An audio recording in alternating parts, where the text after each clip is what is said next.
2 weeks after most nations mark the centenary of the armistice that ended the First World War, ceremonies have been taking place in East Africa. That's because news of the German surrender took 2 weeks to reach many colonial and African troops fighting in remote rural areas. Andrew Harding reports from the War Grave Cemetery in southern Kenya.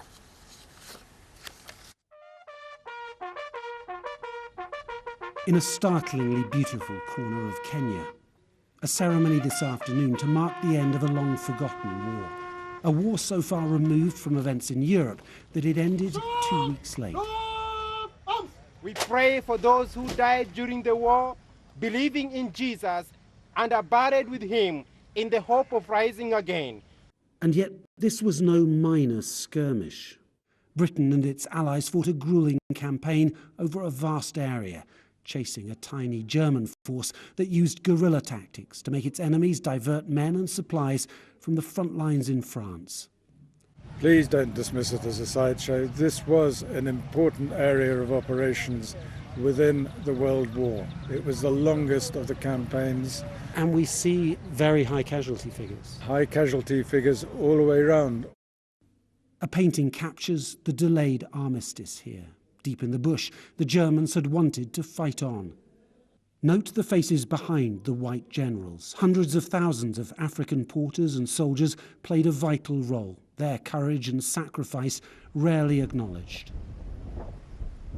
On a hilltop fort, century-old British graffiti. Darky and E-black. E-black. A guide digs for bullets in a nearby trench. These battlefields have been neglected for decades. 2 weeks ago, as we were going around here, we found a machine gun placement. A new one? Down there, a new one, brand new one. And we have not even cleared it.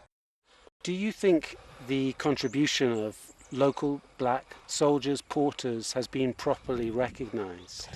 Yeah, that is the grey area. I don't think they've been recognized as other soldiers have. A new plaque is a small attempt to correct that. The war here in East Africa has always seemed like a sideshow, a footnote to the horrors in Europe. And yet, this conflict involved about 1 million people. Tens of thousands lost their lives.